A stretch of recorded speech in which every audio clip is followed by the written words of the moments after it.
Friends, ನಾನು ನಿಮ್ಮ ಕೋಟೆನಾಡು ಕಾವ್ಯ ಮಾಡುತ್ತಿರುವ ನಮಸ್ಕಾರಗಳು. ನಾನಿವತ್ತು ನಿಮಗೆ ಬೂದುಗುಂಬಳಕಾಯಿ ಹಲ್ವಾ ಹೇಗೆ ಮಾಡೋದು ಅಂತ ತೋರಿಸ್ಕೊಡ್ತೀನಿ. ತುಂಬ ಚೆನ್ನಾಗಿರುತ್ತೆ, ತುಂಬ ಸುಲಭವಾಗಿ ಮಾಡ್ಬೋದು. ಇಂಗ್ರೀಡಿಯೆಂಟ್ಸ್ ಏನೇನು ಅಂತ ತೋರಿಸ್ಕೊಡ್ತೀನಿ, ಬನ್ನಿ ನೋಡೋಣ.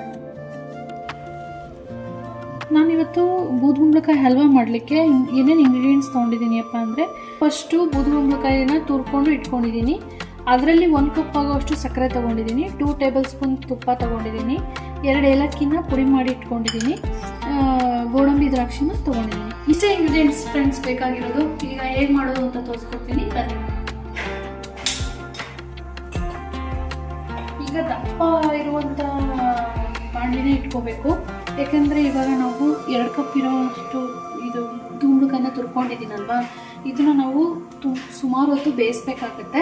ಅದಕ್ಕೆ ದಪ್ಪ ಇರೋದು ತೊಗೊಂಡ್ರೆ ಯಾವುದೇ ರೀತಿ ಸಿಯಲ್ಲ. ಇವಾಗ ಇದನ್ನು ಬೂದುಗುಂಬಳಕಾಯಿನ ಒಂದು ಪಾತ್ರೆ ಒಳಗೆ ಹಾಕೋತಾ ಇದ್ದೀನಿ. ಮೀಡಿಯಂ ಫ್ಲೇಮ್ ಇಟ್ಕೊಂಡು ಇದನ್ನು ಬೇಯಿಸ್ಕೋಬೇಕಾಗುತ್ತೆ. ಬೂದುಗುಂಬಳಕಾಯಿನ ಇದು ಕಾಶಿ ಹಲ್ವಾ ಅಂತಲೂ ಕರೀತಾರೆ. ತುಂಬ ತಂಪು ಬಾಡಿಗೆ, ಈಸಿಯಾಗೂ ಮಾಡ್ಕೋಬೋದು. ಬ್ಯಾಚುಲರ್ ಸಮೇತ ಏನಾದರೂ ಸ್ವೀಟ್ ಮಾಡ್ಕೋಬೇಕಪ್ಪ ಅಂತಂದರೆ ಈಸಿಯಾಗಿ ಮಾಡ್ಕೋಬೋದು. ಇಂಗ್ರೀಡಿಯೆಂಟ್ಸು ಜಾಸ್ತಿ ಇಲ್ಲ. ಇದನ್ನು ಬೇಗ ಸ್ವಲ್ಪ ಬೇಯಿಸ್ಕೊಳ್ಳೋದೇ ಸ್ವಲ್ಪ ಕಷ್ಟ ಅಷ್ಟೇ. ಇದನ್ನು ಬೇಗ ಬೇಯಿಸ್ಕೊಂಡ್ಬಿಟ್ರೆ ಈಸಿಯಾಗುತ್ತೆ. ಈ ರೀತಿ ಒಂದು ಲಿಡ್ನ ಕ್ಲೋಸ್ ಮಾಡಿ ಒಂದು ಸ್ವಲ್ಪ ಹೊತ್ತು ಬೇಯಿಸ್ಕೊಂಡ್ರೆ ಸಾಕು, ಒಂದು 5 ಮಿನಿಟ್ಸ್. ಬೂದುಗುಂಬಳಕಾಯಿಂದ ಬರೀ ಹಲ್ವಾನೇ ಎಲ್ಲ ಜ್ಯೂಸ್ ಮಾಡಿಕೊಂಡು ಡೈಲಿ ಅದನ್ನು ಬೆಳಗ್ಗೆ ಸೇವಿಸ್ತಾ ಹೋದರೆ ನಮ್ಮ ಬಾಡಿಲಿರುವಂಥ ಫ್ಯಾಟು, ಹೊಟ್ಟೆ ಸುತ್ತ ಇರುವಂಥ ಫ್ಯಾಟು ಬೇಗ ಕರಗುತ್ತೆ. ಎಲ್ಲರೂ ಟ್ರೈ ಮಾಡಿ ನೋಡಿ. ನಮ್ಮ ಸಿಸ್ಟರು ಸ್ವತಃ ಟ್ರೈ ಮಾಡಿ ಕಾಲಕ್ರಮೇಣ ಕಡಿಮೆ ಆಗ್ತಾ ಬರುತ್ತೆ. ಟ್ರೈ ಮಾಡಿ ಒಂದ್ಸರಿ, ಟ್ರೈ ಮಾಡಿ ಹೇಳಿ ನನಗೆ ರಿಸಲ್ಟ್ ಏನಾಯ್ತು ಅಂತ. ಈಗ ನಾನು ಓಪನ್ ಮಾಡ್ತಾ ಇದ್ದೀನಿ ನೋಡಿ. ಈಗ ನೀರೆಲ್ಲ ಹಿಂಗಿದೆ. ಇದಕ್ಕೆ ನಾವೀಗ ಸ್ವಲ್ಪ ಸಕ್ಕರೆನ ಸೇರಿಸ್ಕೊಳ್ಳೋಣ. ನೋಡಿ, ತೊಗೊಂಡಿರ್ತಕ್ಕಂಥ 1 ಕಪ್ ಸಕ್ಕರೆನ ಆ್ಯಡ್ ಮಾಡ್ತಾ ಇದ್ದೀನಿ.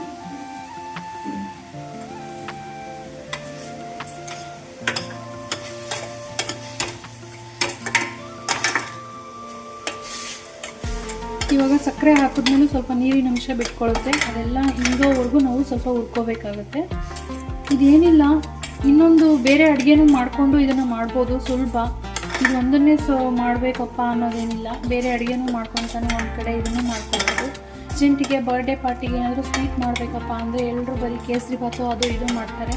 ಅದ್ರ ಬದಲು ನಾವು ಒಂದು ಸ್ವೀಟಾಗಿ ಇದನ್ನು ಮಾಡ್ಕೋಬೋದು. ಯಾವ್ದಾದ್ರು ಒಂದು ಚಿಕ್ಕ ಪಾರ್ಟಿಗಳಿಗೆಲ್ಲ ನಾವು ಇದನ್ನು ಮಾಡ್ಕೋಬೋದು. ಯಾರಾದರೂ ಬೇಗ ಮನೆಗೆ ಬಂದುಬಿಟ್ರಪ್ಪ ದಿಢೀರ್ ಅಂತೇಳಿ, ಆವಾಗಲೂ ನಾವು ಈ ಥರ ಸ್ವೀಟ್ನ ಮಾಡ್ಬೋದು. ಬರೀ ಪಾಯಸ ಮಾಡೋ ಬದಲು ಇದೇ ಥರ ಸ್ವೀಟ್ನ ನಾವು ಮಾಡ್ಕೊಬೋದು. ನೋಡಿ ಫ್ರೆಂಡ್ಸ್, ಸಕ್ಕರೆ ನೀರೆಲ್ಲ ಹಿಂಗ್ತಾ 1 ಸ್ಪೂನ್ ತುಪ್ಪನ ಹಾಕ್ಕೊಳ್ಳೋಣ. ಸ್ವಲ್ಪ ಅಷ್ಟೇ, 1 ಸ್ಪೂನ್ ತುಪ್ಪ ಹಾಕ್ಕೊಂಡು ಇನ್ನೂ ಸ್ವಲ್ಪ ಹುರ್ಕೊಳ್ಳೋಣ.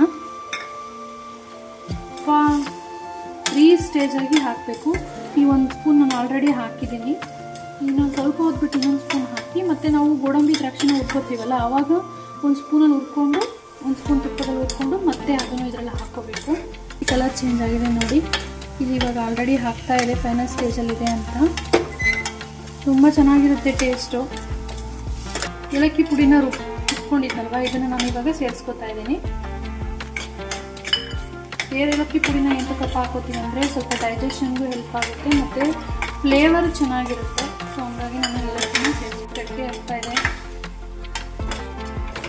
ಎಲ್ಲ ಮದುವೆಗಳಿಗೆಲ್ಲ ಏನು ಮಾಡ್ತಾರೆ, ಇದಕ್ಕೆ ಕೋವಾ ಹಾಕೋತಾರೆ. ತುಂಬ ಗಟ್ಟಿ ಆಗಬೇಕು ಹೇಳಿ ಕೋವಾ ಹಾಕೋತಾರೆ.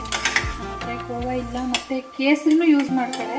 ನಾನು ಕೇಸರಿನ ಎಲ್ಲಿ ಯೂಸ್ ಮಾಡ್ತಾಯಿಲ್ಲ, ನಮ್ಮ ಮನೇಲಿ ಇಲ್ಲ, ಅದಕ್ಕೆ ನಾನು ಯೂಸ್ ಮಾಡ್ತಾಯಿಲ್ಲ. ನಿಮ್ಗೆ ಇಷ್ಟ ಇದ್ದರೆ ಸೇರಿಸ್ಕೊಳ್ಳಿ.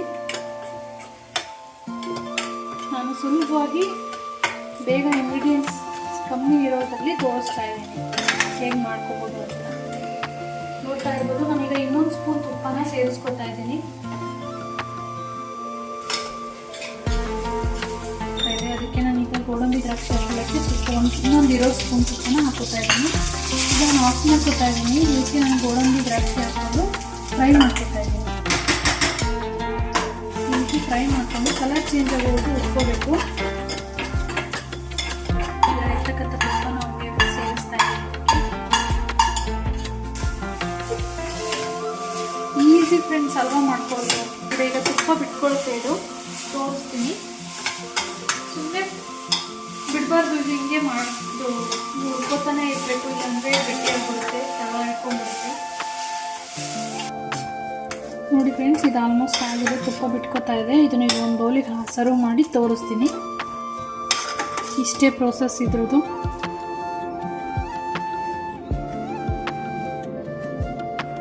ನನ್ನ ಹಸ್ಬೆಂಡ್ಗೆ ಈಗ ರಿವ್ಯೂ ಹೇಳಲಿಕ್ಕೆ ಕೊಡ್ತೀನಿ.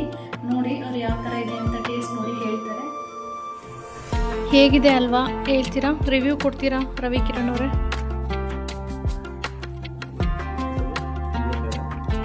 ಸೋರೆಕಾಯಿ, ಸಾರಿ ಬೂದುಗುಂಬಳಕಾಯಿ ಅಲ್ವಾ? ಇದು ನನಗೆ ಮರ್ತೋಗಿದೆ. ಅಲ್ಲ, ಬೂದುಗುಂಬಳಕಾಯಿ.